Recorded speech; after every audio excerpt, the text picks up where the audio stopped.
श्री शिवाय नमस्तुभ्यम। भोलेनाथ की कृपा आप सभी भक्तों पर हमेशा बनी रहे।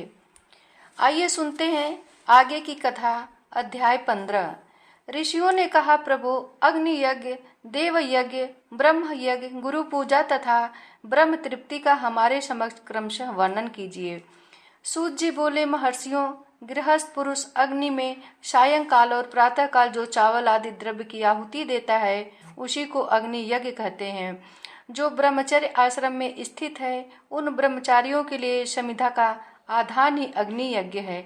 वे समिधा का ही अग्नि में हवन करे। ब्राह्मणों, ब्रह्मचर्य आश्रम में निवास करने वाले द्विजों का जब तक विवाह न हो जाए और वे उपासना अग्नि की प्रतिष्ठा न कर ले तब तक उनके लिए अग्नि में समिधा की आहुति, व्रत आदि का पालन तथा विशेष यजन आदि ही कर्तव्य है। द्विजों, जिन्होंने ब्रह्म अग्नि को विसर्जित करके अपने आत्मा में ही अग्नि का आरोप कर लिया है, ऐसे वानप्रस्थियों और सन्यासियों के लिए यही हवन या अग्नि यज्ञ है कि वे विहित समय पर हितकर परिमित और पवित्र अन्न का भोजन कर लें। ब्राह्मणों, सायंकाल अग्नि के लिए दी हुई आहुति संपत्ति प्रदान करने वाली होती है, ऐसा जानना चाहिए, और प्रातःकाल सूर्य देव को दी हुई आहुति आयु की वृद्धि करने वाली होती है।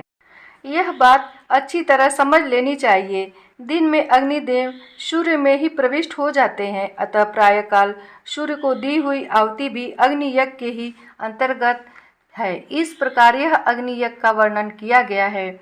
इंद्र आदि समस्त देवताओं के उद्देश्य से अग्नि में जो आहुति दी जाती है उसे देव यज्ञ समझना चाहिए। अस्थाली पाक आदि यज्ञों को देव यज्ञ ही मानना चाहिए। लौकिक अग्नि में प्रतिष्ठित जो चूड़ाकरण आदि संस्कार निमित्तक हवन कर्म है उन्हें भी देव यज्ञ के ही अंतर्गत जानना चाहिए। अब ब्रह्म यज्ञ का वर्णन सुनो। द्विज को चाहिए कि वह देवताओं की तृप्ति के लिए निरंतर ब्रह्म यज्ञ करे। वेदों का जो नित्य अध्ययन स्वाध्याय होता है उसी को ब्रह्म यज्ञ कहा गया है। प्रातः नित्य कर्म के अनंतर सायंकाल तक ब्रह्म यज्ञ किया जा सकता है, उसके बाद रात में इसका विधान नहीं है। अग्नि के बिना देव यज्ञ कैसे संपन्न होता है, इसे तुम लोग श्रद्धा से और आदर पूर्वक सुनो। सृष्टि के आरंभ में सर्वज्ञ, दयालु और सर्वसमर्थ महादेव जी ने समस्त लोगों के उपकार के लिए वारों की कल्पना की। वे भगवान शिव संहार रूपी रोग को दूर करने के लिए वैद्य हैं, सबके ज्ञाता तथा समस्त औषधों के भी औषध हैं। उन भगवान ने पहले अपने वार की कल्पना की जो आरोग्य प्रदान करने वाला है। तत्पश्चात अपनी माया शक्ति का वार बनाया जो संपत्ति प्रदान करने वाला है। जन्म काल में दुर्गतिग्रस्त बालक की रक्षा के लिए उन्होंने कुमार के वार की कल्पना की। तत्पश्चात सर्वसमर्थ महादेव जी ने आलस्य और पाप की निवृत्ति तथा समस्त लोगों का हित करने की इच्छा से लोक रक्षक भगवान विष्णु का वार बनाया। इसके बाद सबके स्वामी भगवान शिव ने पुष्टि और रक्षा के लिए आयु करता त्रिलोक सृष्टा परमेष्ठी ब्रह्मा का आयुष कारक वार बनाया, जिससे संपूर्ण जगत के आयुष्य की सिद्धि हो सके। इसके बाद तीनों लोकों की वृद्धि के लिए पहले पुण्य पाप की रचना हो जाने पर उनके करने वाले लोगों को शुभाशुभ फल देने के लिए भगवान शिव ने इंद्र और यम के वारों का निर्माण किया। ये दोनों वार क्रमशः भोग देने वाले तथा लोगों की मृत्यु भय को दूर करने वाले हैं। इसके बाद सूर्य आदि 7 ग्रहों को जो अपने ही स्वरूप भूत तथा प्राणियों के लिए सुख दुख के सूचक हैं, भगवान शिव ने उपयुक्त 7 वारों का स्वामी निश्चित किया। वे सब के सब ग्रह नक्षत्र ज्योतिर्मय मंडल में प्रतिष्ठित हैं।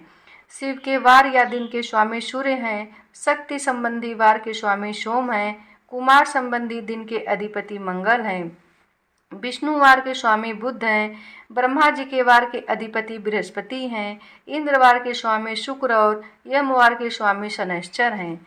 अपने अपने वार में की हुई उन देवताओं की पूजा उनके अपने अपने फल को देने वाली होती है। सूर्य आरोग्य और चंद्रमा संपत्ति के दाता हैं, मंगल व्याधियों का निवारण करते हैं, बुध पुष्टि देते हैं, बृहस्पति आयु की वृद्धि करते हैं, शुक्र भोग देते हैं और शनैश्चर मृत्यु का निवारण करते हैं। ये 7 वारों के क्रमशः फल बताए गए हैं जो उन देवताओं की प्रीति से प्राप्त होते हैं। अन्य देवताओं की भी पूजा का फल देने वाले भगवान शिव ही हैं। देवताओं की प्रसन्नता के लिए पूजा की 5 प्रकार की ही पद्धति बनाई गई है। उन देवताओं के मंत्रों का जप यह पहला प्रकार है। उनके लिए होम करना, दूसरा दान करना, तीसरा तथा तप करना चौथा प्रकार है। किसी वेदी पर, प्रतिमा में, अग्नि में अथवा ब्राह्मण के शरीर में आराध्य देवता की भावना करके 16 उपचारों से उनकी पूजा या आराधना करना पांचवा प्रकार है। इनमें पूजा के उत्तरोत्तर आधार श्रेष्ठ हैं। पूर्व के अभाव में उत्तरोत्तर आधार का अवलंबन करना चाहिए। दोनों नेत्रों तथा मस्तक के रोम में और कुष्ठ रोग की शांति के लिए भगवान सूर्य की पूजा करके ब्राह्मणों को भोजन कराएं। तदंतर 1 दिन, 1 मास, 1 वर्ष अथवा 3 वर्ष तक लगातार ऐसा साधन करना चाहिए। इससे यदि प्रबल प्रारब्ध का निर्माण हो जाए तो रोग एवं जरा आदि रोगों का नाश हो जाता है। इष्ट देव के नाम मंत्रों का जप आदि साधनवार आदि के अनुसार फल देते हैं। रविवार को सूर्य देव के लिए, अन्य देवताओं के लिए तथा ब्राह्मणों के लिए विशिष्ट वस्तु अर्पित करें। यह साधन विशिष्ट फल देने वाला होता है तथा इसके द्वारा विशेष रूप से पापों की शांति होती है। सोमवार को विद्वान पुरुष संपत्ति की प्राप्ति के लिए लक्ष्मी आदि की पूजा करें तथा सपत्नीक ब्राह्मणों को घृत पक्व अन्न का भोजन कराएं। मंगलवार को रोगों की शांति के लिए काली आदि की पूजा करें तथा उड़द, मूंग एवं अरहर की दाल आदि से युक्त अन्न ब्राह्मणों को भोजन कराएं। बुधवार को विद्वान पुरुष दधि युक्त अन्न से भगवान विष्णु का पूजन करें। ऐसा करने से सदा पुत्र, मित्र और कलत्र आदि की पुष्टि होती है। जो दीर्घायु होने की इच्छा रखता हो वह गुरुवार को देवताओं की पुष्टि के लिए वस्त्र, यज्ञोपवीत तथा घृत मिश्रित खीर से यजन पूजन करे। भोगों की प्राप्ति के लिए शुक्रवार को एकाग्रचित होकर देवताओं का पूजन करे और ब्राह्मणों की तृप्ति के लिए खडरस युक्त अन्न दे। इसी प्रकार स्त्रियों की प्रसन्नता के लिए सुंदर वस्त्र आदि का विधान करे। शनैश्चर अपमृत्यु का निवारण करने वाला है। उस दिन बुद्धवान पुरुष रुद्र आदि की पूजा करे।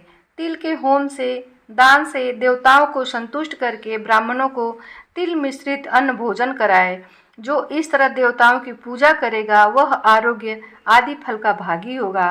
देवताओं के नित्य पूजन, विशेष पूजन, स्नान, दान, जप, होम तथा ब्राह्मण तर्पण आदि में एवं रवि आदि वारों में विशेष तिथि और नक्षत्रों का योग प्राप्त होने पर विभिन्न देवताओं के पूजन में सर्वज्ञ जगदीश्वर भगवान शिव ही उन देवताओं के रूप में पूजित हों। सब लोगों को आरोग्य आदि फल प्रदान करते हैं। देश, काल, पात्र, द्रव्य, श्रद्धा एवं लोक के अनुसार उनके तारतम्य क्रम का ध्यान रखते हुए महादेव जी आराधना करने वाले लोगों को आरोग्य आदि फल देते हैं। शुभ के आरंभ में और अशुभ के अंत में तथा जन्म नक्षत्रों के आने पर गृहस्थ पुरुष अपने घर में आरोग्य आदि की समृद्धि के लिए सूर्य आदि ग्रहों का पूजन करे। इससे सिद्ध है कि देवताओं का यजन संपूर्ण अभिष्ट वस्तुओं को देने वाला है। ब्राह्मणों का देव यजन कर्म वैदिक मंत्र के साथ होना चाहिए। शूद्र आदि दूसरों का देव यज्ञ तांत्रिक विधि से होना चाहिए। शुभ फल की इच्छा रखने वाले मनुष्यों को सातों ही दिन अपनी शक्ति के अनुसार सदा देव पूजन करना चाहिए। निर्धन मनुष्य तपस्या द्वारा और धनी धन के द्वारा देवताओं की आराधना करे। वह बार बार श्रद्धापूर्वक इस तरह से धर्म का अनुष्ठान करता है और बारंबार पुण्य लोकों में नाना प्रकार के फल भोग कर पुनः इस पृथ्वी पर जन्म ग्रहण करता है। धनवान पुरुष सदा भोग सिद्धि के लिए मार्ग में वृक्ष आदि लगाकर लोगों के लिए छाया की व्यवस्था करे। जलाशय बनवाए, वेद शास्त्रों की प्रतिष्ठा के लिए पाठशाला का निर्माण करे तथा अन्य प्रकार से भी धर्म का संग्रह करता रहे। धनी को यह सब कार्य सदा ही करते रहना चाहिए। समयानुसार पुण्य कर्मों के परिपाक से अंतःकरण शुद्ध होने पर ज्ञान की सिद्धि हो जाती है। द्विजों, जो इस अध्याय को सुनता, पढ़ता अथवा सुनने की व्यवस्था करता है उसे देव यज्ञ का फल प्राप्त होता है।